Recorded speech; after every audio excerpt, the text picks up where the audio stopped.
आप सभी का हमारे YouTube चैनल पर स्वागत है।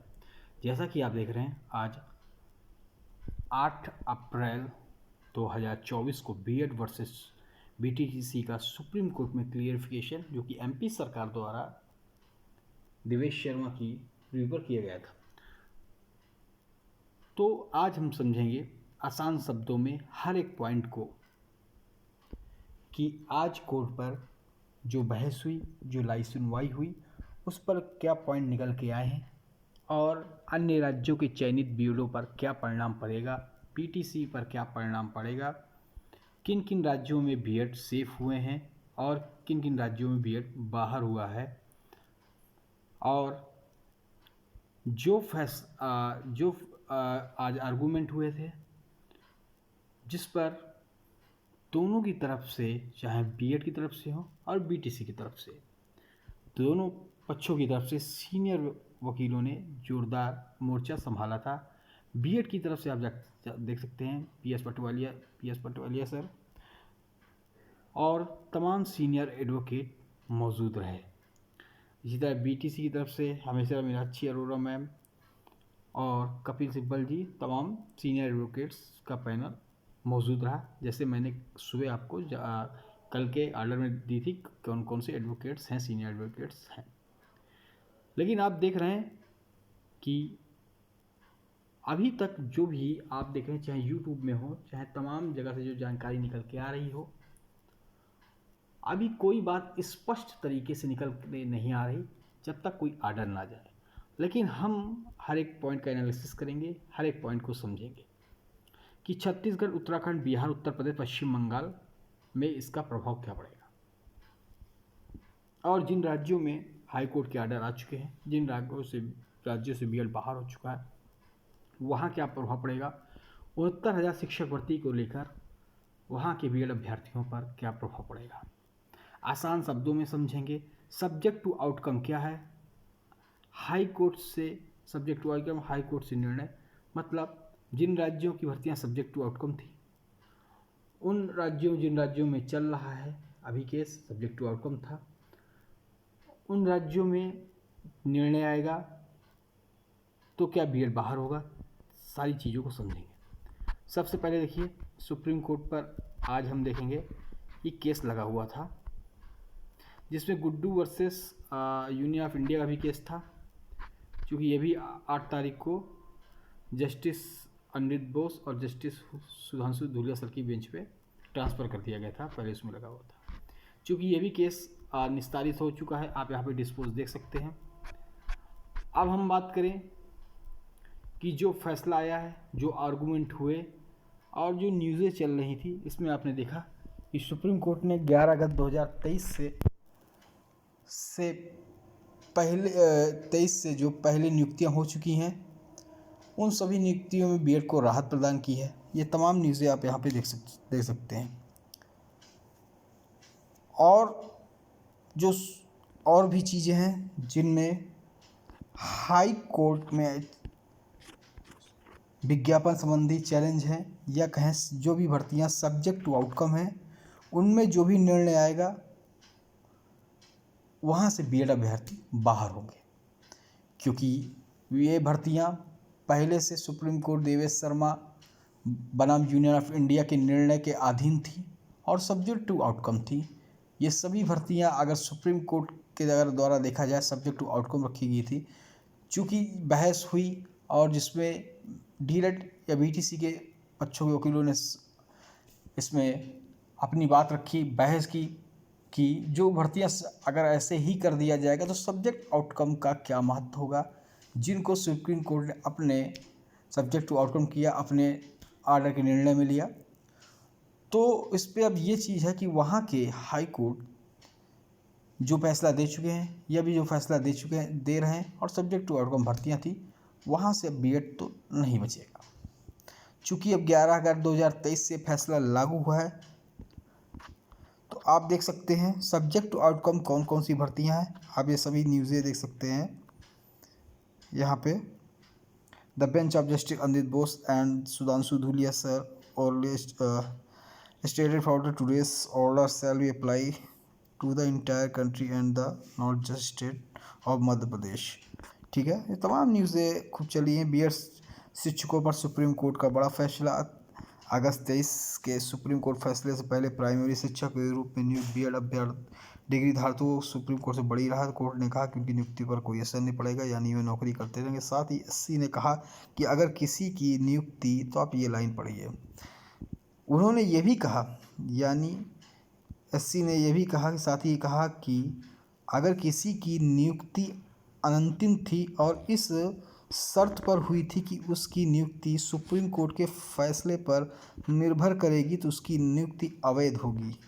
मतलब कि जो भर्तियां सुप्रीम कोर्ट के देवेश शर्मा बनाम यूनियन ऑफ इंडिया के ऑर्डर के अधीन थी, या कहे सब्जेक्ट टू आउटकम थी, वो भर्तियां अगर हाई कोर्ट का फैसला आ चुका है, या जो भर्तियां अभी चल रही हैं वो हाई कोर्ट जो फैसला देगी, वो भर्तियों पर वो हाई कोर्ट का फैसला प्रभावी माना जाएगा। उसके बाद अगर बीएड अभ्यर्थी हारते हैं हाई कोर्ट से, तो दोबारा वो सुप्रीम कोर्ट की ओर निर्णय, वो मतलब सुप्रीम कोर्ट को नहीं जा सकते, क्योंकि उसका पटाक्षेप आज सुप्रीम कोर्ट ने कर दिया है। और जिन भर्तियों पर ऐसा कुछ नहीं है, तो वो भर्तियाँ सेफ हैं। तो आप देख सकते हैं सब्जेक्ट टू आउटकम कौन कौन सी भर्तियाँ थी। एक और चीज़ बड़ी बात, रिट ए 14/548/2019, ये रिट आप जानते हैं, ये रिट जो कि आप देख सकते हैं, ये writ Akash Patel versus union of India, अगर देखेंगे ये रिट जो है आकाश पटेल की है, जो कि इलाहाबाद हाई कोर्ट पर ये चल रही थी। और अगर आप देखें तो कुछ दिन बाद ही इस रिट को विड्रा कर लिया जाता है। यहाँ पे आप देख सकते हैं dismiss and withdraw, dismiss S withdrawn, मतलब इसको वापस ले लिया जाता है। और चूंकि एससी पर सुनवाई सुप्रीम कोर्ट पर चल रही थी, इस वजह से कहा जा रहा है कि जो सुप्रीम कोर्ट जो फैसला आएगा, और उस सुप्रीम कोर्ट को फैसले देखते हुए इस रिट को विड्रॉ कर लिया गया, और एक लिबर्टी दी गई कि सुप्रीम कोर्ट का जैसा भी आदेश आता है, तो इस याचिका को फिर एज अलाउ किया जा सकता है। ये फिर याचिका पर सुनवाई दोबारा हो सकती है, चूँकि ये विड्रॉ की गई है और सुप्रीम कोर्ट के फैसले के बाद जो भी है, तो इस पर अलाउ हो सकती है। ऐसा तमाम चीज़ें जब ये नियुक्ति जब ये रिट वापस ली गई थी, तमाम चीज़ें आर्डर के बारे में मैंने बताया था। चूँकि जो भी ये इसके जो पैरोकार हैं, उन्होंने भी जब नियुक्ति वापस ली थी, तो इसीलिए विड्रॉ की थी कि सुप्रीम कोर्ट पर इसका फैसला चल रहा है, सुप्रीम कोर्ट पर, और हाई कोर्ट ने इन्हें छूट दी है कि जैसा फैसला आता है उसके बाद, अगर जो भी फैसला आता है उसके बाद भी आप चाहेंगे सुनवाई करना चाहेंगे, तो आपको विड्रॉ की लिबर्टी छूट दी जाती है। तो अगर यहाँ पे देख सकते हैं आकाश पटेल की याचिका है, यहाँ पे देख सकते हैं डिसमिस एंड विड्रॉ लिखा हुआ है। ठीक है, विड्रॉ मतलब वापस ली गई, रद्द की गई और वापस ली गई। तो एक छूट के साथ अगर ये चाहे तो ये जा सकती है, चूँकि ये 2019 की है, जब भर्ती आई थी तब से इस पे विज्ञापन वगैरह चैलेंज है। तो 69,000 शिक्षक भर्ती को अगर हम देखें, तो ये रिट काफ़ी बीएड अभ्यर्थियों के लिए संकट बन सकती है। चूँकि अगर लिबर्टी इन विड्रा, अगर लिबर्टी दी गई है कि इसको वापस अलाउ किया जा सकता है उस सुप्रीम कोर्ट के निर्णय के बाद, तो ये बीएड अभ्यर्थियों के लिए काफ़ी संकट बन सकती है। चूँकि इसमें तमाम चीज़ें चैलेंज है, विज्ञापन चैलेंज है, और ये 2019 की है। भर्ती जब चालू हुई थी, जब विज्ञापन निकला था, तब की ये रिट है। चूँकि ये डिस्मिस नहीं हुई थी, डिसमिस इन विड्रा हुई थी और लिबर्टी ये मिली थी। और ये तमाम बीएड के कैंडिडेटों ने भी काफ़ी व्याख्यान के रूप से दिया था कि वो चाहेंगे तो फैसले की बात कर सकते हैं, और जिसके पैरोकार उन्होंने भी इसके बारे में बताया था कि अगर वो चाहेंगे तो इसको अलाउ करवा सकते हैं, दोबारा सुनवाई करा सकते हैं। ठीक है, तो अगर आप यहाँ पे 5 नंबर पढ़ना चाह रहे हैं, तो यहाँ पे 5 नंबर है, ये 11 अगस्त में आपको बता दूँ, ये 11 अगस्त 2023 का जजमेंट है, देवेश शर्मा बनाम यूनियन ऑफ इंडिया। ये क्यों ज़रूरी हो जाता है? चूँकि अभी तो फैसला सुप्रीम कोर्ट का फैसला आज का मतलब जो है आर्डर अभी आया नहीं है, ठीक है। आर्डर आ जाए तो उस आर्डर को पढ़कर जो भी भ्रांतियां हैं सभी लोग अपनी दूर कर सकते हैं कि इस आर्डर में क्या है क्या नहीं है, तभी पता चलेगा। ऐसे सभी लोग अपनी अपनी राय दे रहे हैं, वैसे मैं भी अपनी राय दे रहा हूँ, क्योंकि फैक्ट्स के साथ राय दे रहा हूँ, जो भी दस्तावेज हैं उनसे राय दे रहा हूँ, ठीक है। यहाँ पर अगर आप देखें, ये 11 अगस्त 2023 का आर्डर है। सब्जेक्ट टू आउटकम का अगर जिक्र हुआ तो 11 अगस्त 2023 के आर्डर के नंबर 5 आप पढ़ेंगे, इसमें लिखा है out of the 3 writ petition before us to 137 of 2022 and 881 of 2022 are challenging the notification dated 28/6/2018। इसमें 28/6/2000 डेट चैलेंज है, ठीक है। और अगर आप देखेंगे तो ये जो चैलेंजेज है, तो ये notification issued by the government of Bihar, Bihar राज्य, Uttar Pradesh respective calling for application eligible candidate. VP number अगर देखेंगे यहाँ पे ये, तो ये है पश्चिम बंगाल, तो यूपी, वेस्ट बंगाल का भी है, बिहार राज्य का भी है, ठीक है। Again challenge notification 28/6/2018 SLP number इतना 22/923 ऑफ 2022 अगेंस्ट एन अंतरिम order of the Calcutta high court. तो यहाँ पे आप देख सकते हैं। उसके अलावा अगर आप देखेंगे एमपी की भर्ती भी सब्जेक्ट टू आउटकम है, जैसे वहाँ के कैंडिडेटों के द्वारा बताई जा रही है। चूँकि ये फैसला अभी आर्डर पूरा आया नहीं है, खाली जो आर्गूमेंट हुए दलाई, तो वहाँ सुना गया कि ये आर्डर 11 अगस्त 2023 से के बाद के 23 के बाद जो भी भर्ती अब होंगी उसमें बीएड अभ्यर्थी शामिल नहीं होंगे, और इससे पहले जो भर्तियाँ हो गई उसमें छूट, उनमें भर्तियों में राहत दी गई बीएड अभ्यर्थियों को। लेकिन उन अभ्यर्थियों को जहाँ कोई भी मैटर चैलेंज नहीं था, ना भर्तियाँ सब्जेक्ट टू आउटकम थी। जो भर्तियाँ सब्जेक्ट टू आउटकम हैं और जो भी इनके नोटिफिकेशन चैलेंज थे और सब्जेक्ट टू आउटकम थी, उनमें उन बीएड अभ्यर्थियों को संकट सामना पड़ सकता है। चूँकि अब देखिए कहाँ कहाँ के बीएड अभ्यर्थी बाहर जाएंगे, तो ये ABS क्लासेस डीएड समिति का ये ट्वीट है। आज के सुप्रीम कोर्ट में देवेश शर्मा डेट क्वालिफिकेशन की सुनवाई में, जिसमें सुप्रीम कोर्ट का जजमेंट 11 अगस्त 2023 से लागू किया गया है, लेकिन जो भर्ती सब्जेक्ट टू आउटकम थी उसका हाई कोर्ट डिसाइड करेगा। देखो सुप्रीम कोर्ट ने जो सब्जेक्ट टू आउटकम भर्ती थी वो हाई कोर्ट के ऊपर छोड़ दिया है। पूरी तरीके से बीएड अभ्यर्थियों को यहाँ देखें, यहाँ पे राहत नहीं है। हाई कोर्ट से अगर वो जीतते हैं, जो सब्जेक्ट टू आउटकम है सिर्फ उनकी बात कर रहा हूँ, ठीक है। अगर वह हाई कोर्ट से जो भी डिसीजन आएगा वो मान्य होगा, और सुप्रीम कोर्ट फिर जाने में उनके अगर हारते वहाँ से, तो सुप्रीम कोर्ट जाने फिर रास्ते खुले नहीं हैं।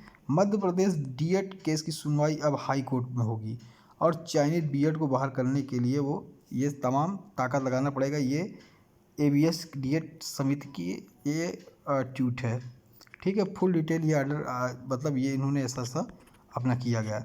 उसके बाद हम देख सकते हैं देवेश शर्मा, जो कि इसके मुख्य याचिकाकर्ता थे। 11 अगस्त 2023 के मुख्य याचिकाकर्ता थे बीएड के, एक बड़े लीडर थे जो लेकर गए, और 11 अगस्त 2023 राजस्थान हाई कोर्ट से केस हुआ, और फिर उसके बाद सुप्रीम कोर्ट से रद्द हुआ केस हुआ।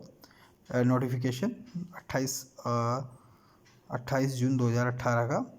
आप यहाँ पे देखते हैं सब्जेक्ट आउटकम का जिक्र जो सुप्रीम कोर्ट में हुआ क्या है। तो यहाँ पे देवेश शर्मा बड़े आसान शब्दों में बता रहे हैं। ये मैं पहले भी, अगर आपने पूरा ये जब से घटनाक्रम चल रहा है बीएड वर्सेस बीटीसी को, मैंने शुरुआत से बताया। आप शुरुआत की वीडियो देखिए, आपको सब पता चल जाएगा, हर एक चीज़ बताई। इससे बहुत से इनकी ट्वीट होता है। तो मैंने कह रहा है ये देवेश शर्मा जी ने कहा था 17/12/2022 को ट्वीट में कि यूपी की 69,000 शिक्षक भर्ती और बिहार की 6वें चरण की भर्ती, जिसमें 22,000 बीएड अभ्यर्थी जो हाई कोर्ट बिहार से बाहर कर दिए गए, उनकी बात कर रहा हूँ। 6वें चरण की भर्ती पश्चिम बंगाल भर्ती के बीएड के साथ ही इस आर्डर को पढ़ें। इसमें WP 881 यूपी का 69,000 चैलेंज है, WPC 137 22 बिहार का 6ठा सेट चैलेंज है, डायरी नंबर ये चैलेंज है। सभी को सब्जेक्ट टू आउटकम कर दिया है कोर्ट ने 12 अक्टूबर के आर्डर में। तो यहाँ पे आप देख सकते हैं ये बीएड किए हुए हैं और ये इतने ज्ञाता हैं, ठीक है। ये भी जानकारी रखते हैं, राजस्थान से वहाँ तक का उन्होंने सुप्रीम कोर्ट तक पूरा बीएड का पक्ष रखा और भले हारे हैं लेकिन ये गलत नहीं लिखेंगे, ये ट्वीट्स हैं। और इन्होंने बताया कि ये भर्तियाँ सब्जेक्ट टू आउटकम थी।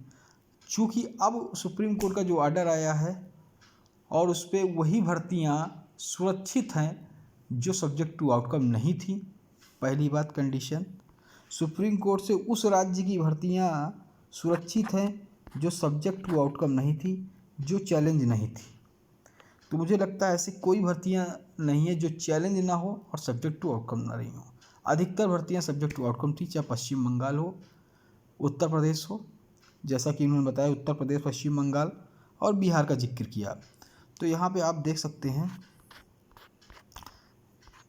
बाकायदा इन्होंने ऑर्डर भी मेंशन किया कहाँ कहाँ सब्जेक्ट टू आउटकम हुई हैं ये भर्तियाँ। ये देखिए आईए के माध्यम से, चाहे मध्य प्रदेश हो चाहे उत्तर प्रदेश हो, तमाम आई के माध्यम से वहाँ के बीएड कैंडिडेट शामिल हुए थे देवेश शर्मा की ये जो याचिका में, ठीक है, रिट में। लेकिन अगर आप यहाँ पे देखें, सबसे बड़ी एक पॉइंट बात कर रहा हूँ कि बिहार सबसे पहले आप देखें, बिहार राज्य से 22,000 बीएड अभ्यर्थियों को बाहर किया। ये भी भर्ती सब्जेक्ट टू आउटकम थी। अगर सब्जेक्ट टू आउटकम थी, बाहर किए गए, तो ये 22,000 अभ्यर्थियों को राहत मिलना मेरे ख्याल से मुश्किल है, ठीक है। इसके बाद देखें तो बिहार के बाद छत्तीसगढ़ जो अभी बाहर किए गए हैं, इनको भी राहत मिलना मुश्किल है। ये भी अपने को बाहर ही समझे, ठीक है, मुश्किल है, ठीक है। इसके बाद देखें, क्योंकि हाई कोर्ट से बाहर किए गए सब्जेक्ट टू आउटकम जो सभी भर्ती की बात करा। इसके भी बात करें अगर हमारे उत्तराखंड राज्य की, तो उत्तराखंड राज्य का आज सुप्रीम कोर्ट पे केस लगा हुआ था, उस पर भी उनकी याचिका क्या हो गई, रद्द हो गई और ये भी भर्तियाँ सब रद्द हो गई और इनको कोई भी राहत नहीं मिली। तो वहाँ से भी बीएड अभ्यर्थी अपने को बाहर ही समझे, ठीक है। तो अब क्या बचा, अब बचा 69,000 शिक्षक भर्ती उत्तर प्रदेश। तो 69,000 शिक्षक भर्ती प्रदेश, ये मैं नहीं कह रहा, ये खुद कह रहे हैं क्या, देवेश शर्मा जी, 881/2022। ये भर्ती भी सब्जेक्ट टू आउटकम कर ली गई है पश्चिम बंगाल, उत्तर प्रदेश और बिहार की। तो ये सब्जेक्ट टू आउटकम कर ली गई। अब ये जो ऑर्डर आया है सब्जेक्ट टू आउटकम का, अब इससे भी बीएड अभ्यर्थियों को संकट के बादल पड़ सकते हैं, ठीक है, 69,000 में। चूँकि आप देख सकते हैं ये याचिका भी है जिसकी मैं बात कर रहा हूँ, याचिका 14,548/2019 आकाश पटेल की, ये भी विड्रा कर ली गई थी लिबर्टी के साथ। ये भी याचिका की दोबारा सुनवाई के चांसेस बन सकते हैं। तो एक अगर देखें, अगर ऐसा होता है, ऑर्डर आता है, ऑर्डर में कुछ ऐसा होता है, तो फिर एक आप देखेंगे एक हाई कोर्ट पर फिर बीएड वर्सेस बीटीसी विवाद मेरे ख्याल से अब थमेगा नहीं, जो कि सुप्रीम कोर्ट का आदेश है, जो भी सब्जेक्ट टू आउटकम भर्तियाँ थी वो जिसमें जो भी हाई कोर्ट फैसला देगा वो मान्य होगा, वही होगा। फिर उसके बाद सुप्रीम कोर्ट में अब ये सब मैटर नहीं जाएगा, उसका पटाक्षेप हो गया है। अगर आपको ये व्याख्या अच्छी लगी हो तो चैनल को जरूर सब्सक्राइब कर बेल आइकन दबा दें। जैसे ही ऑर्डर आता है हम ऑर्डर के बारे में आपको जानकारी देंगे। चैनल को लाइक, सब्सक्राइब, शेयर करें। जय हिंद, जय भारत, धन्यवाद।